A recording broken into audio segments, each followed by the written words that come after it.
أعوذ بالله من الشيطان الرجيم. بسم الله الرحمن الرحيم. الرحمن علم القرآن خلق الإنسان علمه البيان الشمس والقمر بحسبان والنجم والشجر يسجدان والسماء رفعها ووضع الميزان ألا تطغوا في الميزان وأقيموا الوزن بالقسط ولا تخسروا الميزان والأرض وضعها للأنام فيها فاكهة والنخل ذات الأكمام والحب ذو العصف والريحان فبأي آلاء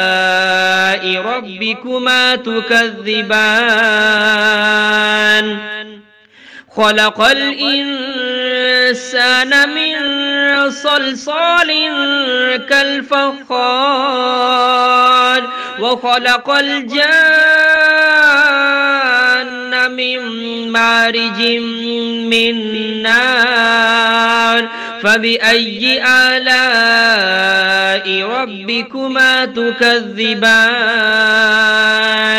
رب المشرقين ورب المغربين فبأي آلاء ربكما تكذبان مرج البحرين يلتقيان بينهما برزخ لا يبغيان فبأي آلاء ربكما تكذبان يخرج منهما اللؤلؤ والمرجان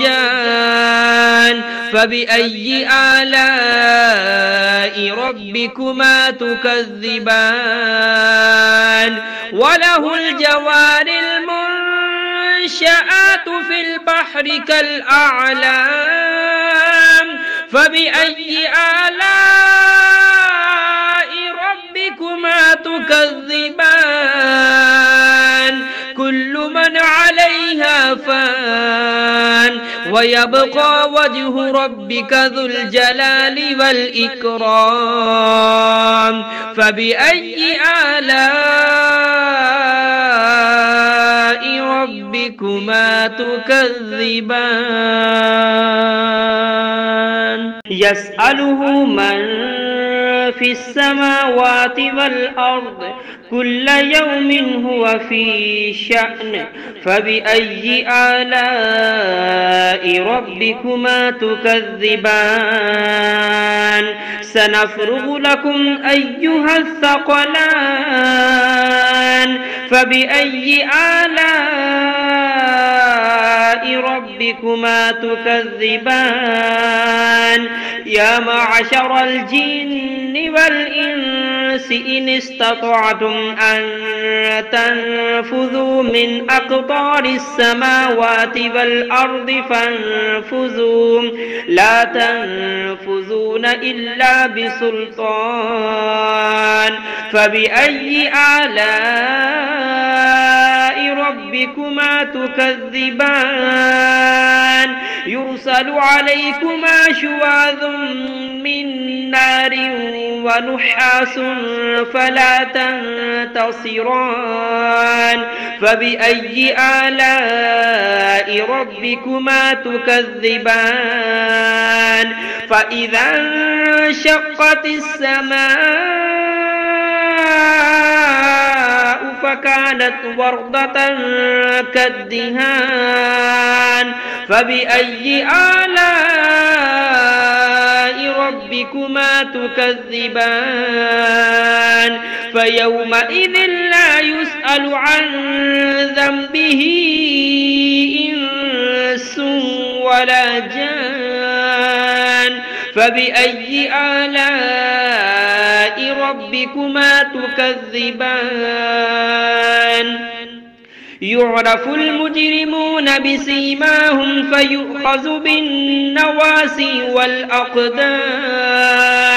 فبأي آلاء ربكما تكذبان هذه جهنم التي يكذب بها المجرمون يطوفون بينها وبين حميم آن فبأي آلاء ربكما تكذبان ولمن خاف مقام ربه جنتان فبأي آلاء ربكما تكذبان ذواتا أفنان فبأي آلاء ربكما تكذبان فيهما عينان تجريان فبأي آلاء ربكما تكذبان فيهما من كل فاكهة زوجان فبأي آلاء ربكما تكذبان متكئين على فرش بطائنها من استبرق وجنى الجنتين دان فبأي آلاء ربكما تكذبان فيهن قاصرات الطرف لم يطمثهن إنس قبلهم ولا جان فبأي آلاء ربكما تكذبان كأنهن الياقوت والمرجان فبأي آلاء ربكما تكذبان هل جزاء الإحسان إلا الإحسان فبأي آلاء ربكما تكذبان ومن دونهما جنتان فبأي آلاء ربكما تكذبان مدهامتان فبأي آلاء ربكما تكذبان فيهما عينان نضاختان فبأي آلاء ربكما تكذبان فيهما فاكهة ونخل ورمان فبأي آلاء ربكما تكذبان فيهن خيرات حسان فبأي آلاء ربكما تكذبان حور مقصورات في الخيام فبأي آلاء ربكما تكذبان لم يطمثهن إنس قبلهم ولا جان فبأي آلاء ربكما تكذبان متكئين على رفرف خضر وعبقري حسان فبأي آلاء ربكما تكذبان تبارك اسم ربك ذي الجلال والإكرام